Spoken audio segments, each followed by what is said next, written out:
Good morning, everyone. Thank you all for coming, and thanks to the organizers. I know this has been a Herculean effort to get us all together. Thank you. So I am standing here as someone who really has their feet in two places in the world, in reality. And one of those is still in traditional medicine, and so I'm an internal medicine physician. I had a pretty typical academic career before coming to Abu Dhabi 10 years ago to open Cleveland Clinic Abu Dhabi. And that was a really remarkable project to open up an American hospital in the Middle East with an American model. And the Cleveland Clinic model at that. So it has been a remarkable journey. I was our chair of internal medicine and then preventive medicine, and really tried to build lifestyle medicine programs within the hospital system. So lifestyle medicine, as some of you might know, is a specialty that is new, and there are many parallels that we're seeing with the longevity medicine movement and what lifestyle medicine has also experienced, although they are not the same thing.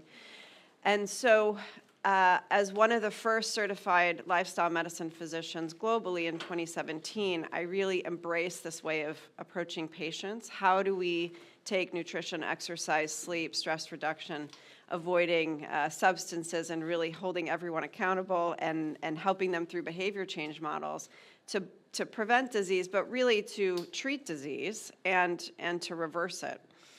And this model of care is one that is in almost every guideline, right? This is not an alternative model of care. So for diabetics, for hypertension, for high cholesterol, for heart disease, we have lifestyle interventions as the first line of care. One of the challenges are that we don't actually do it, right? So we as a medical sick care system, right? So doctors aren't trained, it's not reimbursed. There is a lot of challenges with how do you take someone through a lifestyle change, because we know it's important, we know it's valuable, and it's in all the guidelines, and yet, cardiologists in general aren't talking to their patients about what they can do for themselves, and we're missing the empowerment piece, right? We have a lot of knowledge that we can help patients understand what they can do for their own health. And I think many people who are seeking longevity care and seeking longevity medicine actually are coming to us, right? This is a lot of consumer-driven in ways. Patients are coming to us, as we heard from the speakers this morning. Patients are coming in saying, I want to do this for myself. Help me do it. So they're already coming in with motivation. So the Cleveland Clinic Abu Dhabi project has been fantastic, but there are some limitations within that system. This is still a sick care system. And so about a year and a half ago, I made a decision to help think through a different model of care within Abu Dhabi. And that is the Institute for Healthier Living Abu Dhabi. I still have one foot, as I said, I'm really sitting in two places, which I think helps think about these questions in this conversation a little bit differently, as many of us are trying to grapple with what does this specialty look like, how do we integrate it, how do we make this so that it's part of patients' care, and really looking at that globally, looking at that in different health systems, looking at that from a spectrum of ages and from subspecialties. This is a complex problem that we're trying to solve. And so the Institute for Healthier Living Abu Dhabi is one version of many that we're hearing about on what can we do in a health system that will help us improve from a scientific perspective, from a research perspective, from a clinical care perspective, and then of course there's innovations because there are so many new technologies coming out. And so part of the challenge here is how do we bring that precision medicine technology, thought process, and methodology and combine it with very evidence-based lifestyle interventions that already exist, and how do we make that useful and meaningful for both participants in this journey, right? The physician and the healthcare team and the patient. And so that will be the topic of my conversation with you today. So the Institute for Healthier Living Abu Dhabi is really coming out of that need. We have a lot of sick people in the UAE, and at the same time, it's a young population. We're in transition. And so we have designed an institute with 3 arms. And this is part of what I view as our challenge right now, is how do we help take this research that is very much not yet in guidelines, right? It is novel. We have new therapeutics. We have new diagnostics. And bring that into clinical care in a responsible way so that patients understand at what level of evidence are we dealing with, and also harnessing those very motivated patients and patients who are interested and willing to potentially enter into a new model of care, and then have that feed our research. And at the center of this, of course, is innovation, because we need to be able to transform both the model of care, but also thinking about how do we bridge that divide. We have these precision diagnostics and therapeutics, and we have normal care, and there is this death valley in between them, and we have to bring them together. And so this is our model. We are very excited to have many smart and motivated people helping us with our scientific board, and also thinking about how do we really capitalize on these other efforts that are happening in Sheba, in Mayo, in Singapore. We're very happy to be participating in the HELO survey and the 8-country consortium to really help understand what are people's perceptions. And I am very excited to see how Emiratis and people in the UAE actually differ or do not differ from people in Singapore, because I imagine we will have some interesting differences. So there's a lot for us to learn. This is our initiative. We're very happy to collaborate, and we're looking for any opportunity to help grow this field. So with that, the questions that I have been asking myself are, can we finally achieve this concept of 4P medicine? And is that still the goal? Are those still valid goals that we want to achieve? This personalized, predictive, preventive, participatory, is this still what we're aiming to achieve? And when you think about someone's life course, we have all of the things in the middle that determine who we are and what our health outcomes are. And as we know right now, that's between 70 and 80% lifestyle and environment, right? So we have this very small amount that's biology, which I think will change over the next few years as we develop those technologies. And that's also an interesting question for us. How do we change with that? But really, patients go onto these 2 paths, right? They have things that change. They either stay healthy and they're thriving, or they get sick and become disabled. And it's our job to help them reroute, to find out where they are in that map of their health, and help them change that trajectory. But one of my favorite sayings, right? So we have to begin with the end in mind. So what is that end, right? We're talking about longevity. We're talking about healthy living. So what is the end goal? What are we really thinking about? And then what is the real end, right? Well, the real end is death, right? So we will live our lives, and then we will die. And when you think about that, we have to understand, what are we dying from? What we as a community are dying from, and how can we work back from that to make sure that we're addressing those issues that are most pervasive. And we all know this, right? We're dying from a preventable disease, right? So 80% of ischemic heart disease is preventable, right? 80%. And this is still the -- 1 killer across the world. This is not new news. We have Alzheimer's, of course, we've had many discussions during this conference around brain disease and Alzheimer's, and how this is really becoming one of the leading causes of death. And this is not just a statistic of death. This is actually many years of resource, heavy resourced on the health system and on society, right, that we haven't grappled with yet, and will be only growing as we all get older. And then diabetes has this unfortunate statistic of having a 95% increase since the year 2000. So we had an active conversation last night about whether or not diabetes should be renamed to overeating processed food disease, right? So that people really know what it means. So thank you, Jordan, for that phrase.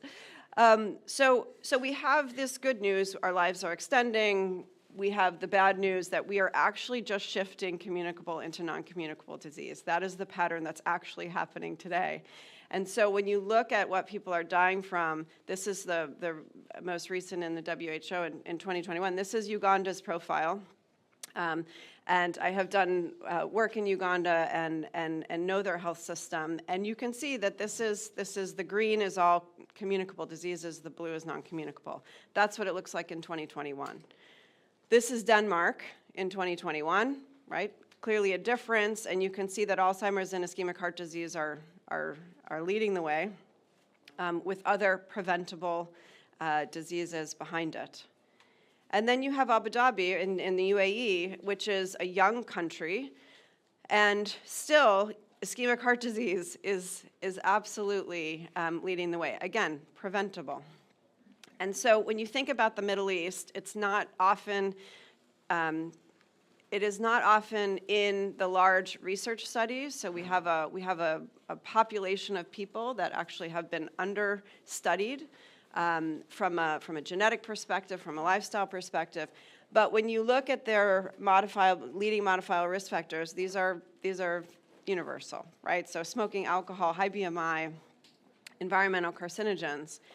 And the thing that is interesting about a place like Abu Dhabi and how we can make an impact is that we have a lot of young, sick people. So if you look at the statistics, we have 45% of all cancers under age 50. So I'm just going to repeat that. 45% of all cancers are diagnosed under age 50. We diagnosed heart disease 10 years earlier than North America. So we validated those data at Cleveland Clinic Abu Dhabi. So people are coming in on average 10 years before they would in North America with MIs and strokes. We also have a high rate of obesity, 70%, including under age 30, males under age 30, 70% obesity, right? And all of this, of course, comes with an incredible cost burden. So now this is predictions on how much the burden of chronic disease will cost us. And this is a number that, of course, is inside that number are many preventable diseases, right? And this is where if we can think about how do we move forward with our ideas around healthy longevity, at the same time tackling these chronic diseases with the same methods that will help people live longer, right? This is where I think we can have a huge impact, because that number will cripple us as a society. How will we take care of all of these older people as we move from communicable into non-communicable diseases, and how will the health system sustain this is a question we should all be asking ourselves. And I know that many people feel this way, right? So we have this tap and it is pouring and no one's turning it off. It just keeps coming, right? And in the healthcare system, we often feel like this, that we are just mopping up the floor, and we're doing a great job, actually, of mopping up the floor. I will give us credit. We have robotic mops, we have more advanced immunotherapy mops, and we can do that, and we do it well. But we have this just overwhelming number of patients with disease, and that is just rising. And it'll continue to rise as we age unless we change our path. So one of the things I think that is exciting is that the traditional medical societies are also understanding this. We have to think about how we risk stratify patients, how do we identify risk in a different way, and how we do that earlier, and with more understanding on the interdependencies of these diseases. So the new guidelines that came out from the AHA really focus on this. We're not just talking about cardiovascular risk. We're talking about cardiovascular, kidney, and metabolic risk, right? So really embracing what is actually happening in the body biologically to help increase all of this risk. The other change is that there is more attention towards doing this earlier and along the life course, exactly what we're talking about with healthy longevity. We actually have to go back in time to identify those patients at risk earlier and really help them focus on what it is that will help them in their journey to healthy longevity. So I really admire that this is also happening within the sick care system, because that's also important, and I wanted to highlight these new guidelines. The other interesting shift that's happening is there's more and more recognition about shared risk factors and shared mechanisms. And this is also a testament, I think, to a lot of the work that's being done in aging to help understand we have so many of the root causes that are connected. And so the more the cardiologists and the oncologists realize they're dealing with the same things, the better off that we will be to help each other solve those root causes. And so there's, and if you look at the shared modifiable risk factors, many of these are lifestyle related, right? So we can really help people understand, again, empower them with information, choices, but also real tools for behavior change so that they can address their own risks. And there's also an understanding that actually accelerated aging is part of this. So accelerated aging, increasing the risk of early onset cancers. This was a nice look using UK Biobank biomarkers at the standard deviation increase in accelerated aging being associated with increased risk of specific cancers. And so I think that this is the beginning of us, again, doing more of that cross-disciplinary work and really helping to understand those shared mechanisms. So one of the questions that we ask ourselves are, will you escape or will you delay? And this was from a very old paper, actually, talking about people who live over age 85 with or without chronic disease. So will you be like my grandmother, who died at 92 with acid reflux, and she definitely escaped, right? Or will you delay the disease to a later time to allow that longer, healthier life? Or can we really focus on reversal? Can we actually put our brains together and say, actually, there's a lot of people with chronic disease that we can help them reverse those processes and help them along their path on healthy longevity. So interesting studies looking at healthy lifestyle later in life. So can we help people change when they're older? Absolutely, right? So the answer is yes. This is looking at people over age 65, comparing low genetic risk and high genetic risk, and really showing that even changes at 65, you can have an increase in like life expectancy. And one of the biggest factors here was ideal physical activity. So also looking at patients who already have a non-communicable disease, so a chronic disease, and looking at what are the high-risk lifestyle factors that actually are most impactful on their mortality. And the largest were insufficient physical activity and overlong sedentary behavior. So now it comes back to the question of what is it that we are doing from a precision medicine perspective to address these things, and how much are we measuring them? So do we really measure sedentary behavior? Is that being measured? Are we using that in our clinical practice? And the insufficient physical activity, I think we are having a better opportunity with the wearables. So we know that we can add years to life with lifestyle interventions. This is clear. And when you think about all of the diet interactions, all the different diet options that people have that are healthy, we can fit this into a global framework. And what I liked about this figure is really looking at it from all of the different mechanisms of aging perspective. And another very nice conversation that came up last night during dinner was around how do we think about the components of nutrition. We know that these large epidemiologic studies are showing certain diets that help in longevity, that are associated with a long life. So how can we think about the systems of those foods and all of the different components in the foods and the nutrients and what they are doing in our body from an aging perspective to help us think through how can we help design potential molecules that could mimic that. Okay, I'm going to mention 2 new studies that came out on red and processed meat. This is not new news, but I think it's important to highlight when the new studies do come out. This was presented at the Alzheimer's Association looking at an increased risk of dementia with over 2 servings a week of processed red meat. And this is from the Nurses' Health Study. There's also a modeling out of swapping that with nuts, beans, or tofu to get a lower dementia risk. There was a very prominent paper that was just published in The Lancet, again looking at the association. The difference with this meta-analysis really was it was more global. So oftentimes these nutrition studies are focused on North America and Europe. This really included Western Pacific regions and other parts of the world.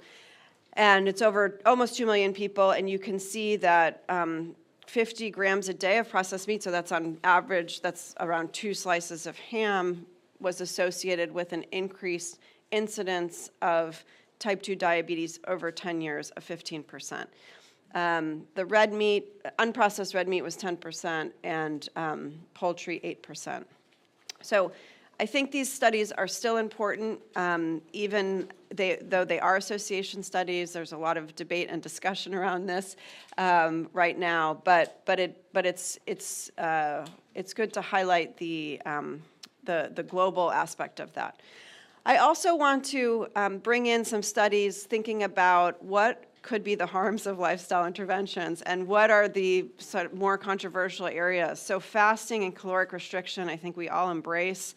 The data on that it does show that there is an impact on longevity. This just came out in Nature looking at, actually it's a mouse study, so I will preface this as a mouse study, and they looked at intestinal stem cell stimulation after fasting for 24 hours, and then during the refeeding process. So obviously when you're fasted, things are quiet, you refeed, right? Things come back to life, and so part of this study actually showed that some of that intestinal stem cell stimulation was actually proliferating precancerous tumor in these mice, right? So thinking about precancerous tumor formation, is there a predisposition for that in people who fast? And then of course it begs the question: is this the refeeding timing? Is this what they're being refed with? I mean, what is actually driving this? So an interesting mouse study that just came out.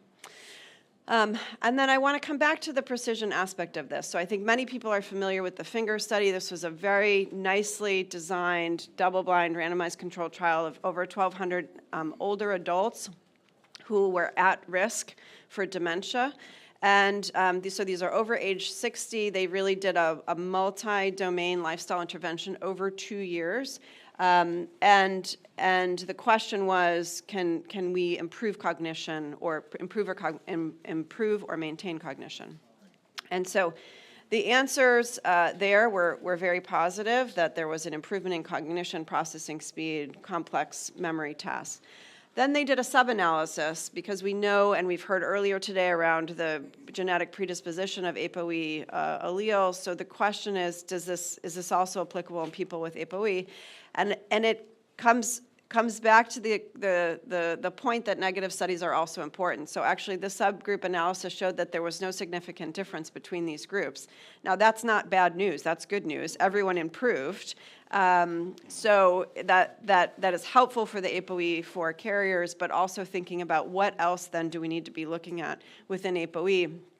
And I know that there is a lot of activity within the Yassine lab at USC, really focusing on the ApoE4 allele carriers and intervention studies. They're doing a randomized trial on high-dose DHA in at-risk asymptomatic people and younger folks. So an exciting area to come.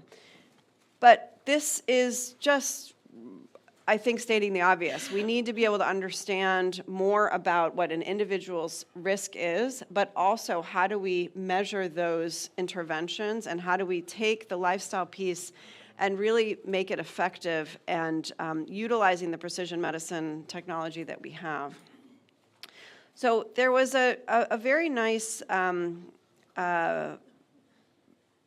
commentary, I should call it, that came out recently with the American Society of Cardiology with this concept of from chronic disease to chronic health, and what is the role of the physician. And I think I raise this because it comes back to the different models of care that we discussed earlier with the Mayo model and what is the role of the healthy longevity physician versus a GP. I think this discussion came up in Singapore and in Sheba as well. So this is a model that's being proposed. This is someone from the University of Sydney thinking about how do you integrate this concept of healthy longevity or healthy living approach into care, and what are the components that are needed, and where does longevity medicine fit in this? And that's really, I think, a genuine open question that we're all here to discuss and think about.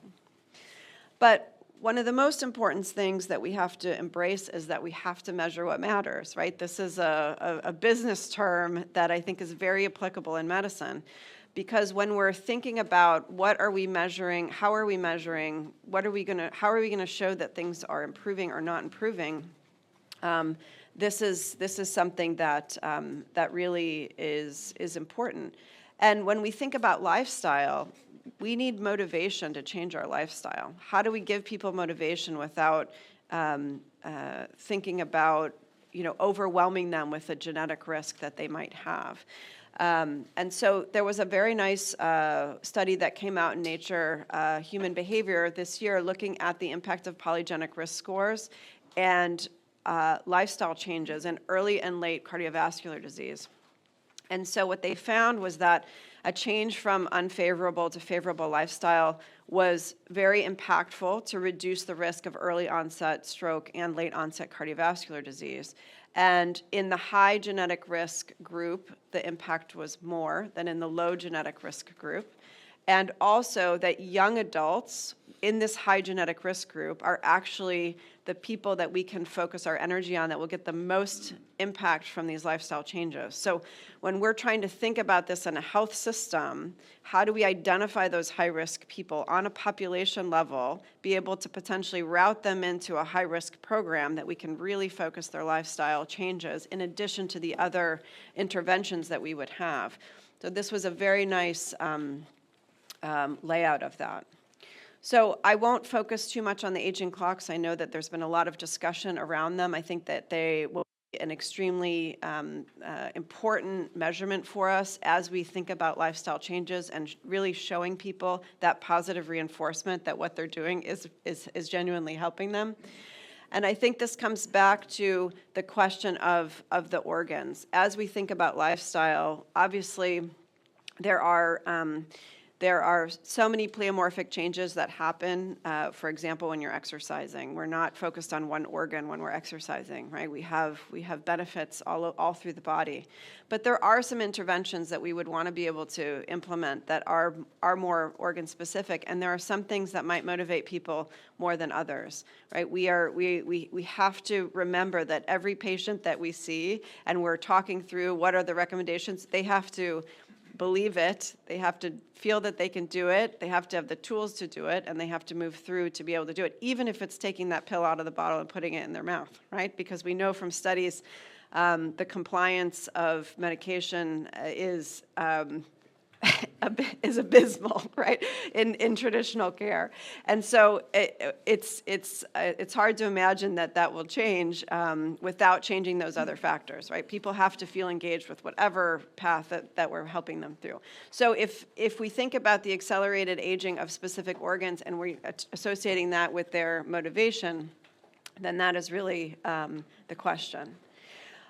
The proteomic clocks, I think, are also interesting. I think Dr. Yamada from the president of the Anti-Aging Society in Japan, paper with me the other day, really looking at, again, UK Biobank data on proteomic clocks as potential predictor for chronic diseases. So again, really pulling in that diagnostic measurement to help people focus their interventions. I will spend the last 30 seconds just talking about the wearables. I think we've discussed this before. How do we bring this into the EMR? How do we actually use this in clinical care is still an active debate and discussion. And at the same time, we know that actually people are changing their behaviors because of them. And so this was a nice study from the American Diabetes Association showing that CGM users are more likely to go for a walk, and they're more likely to modify their food choices based on the data that they're seeing. In addition, activity trackers are also working. So this is a nice review in the Lancet Digital Health looking at 39 systematic reviews. Actually, these trackers, it's not just obsession for adults for distraction from other things, looking at all of their wearable data, which that is true. The people are improving their physical activity. So people are changing their behaviors, they're getting more steps, they're actually spending more time exercising. And so these are the kinds of studies that we need to help bring in to be able to show that we can use some of these precision medicine technologies to be able to apply to better lifestyle changes and actually more effective, where people will continue to do those, embrace those changes. And so I will end there, that I encourage us all to begin with the end in mind, to try to work back, thinking about our problems. I really liked this phrase from Chronic Disease: we help people just live healthier lives, right? And that we have to measure what matters. So thank you very much. Great. Thank you so much, Nicole.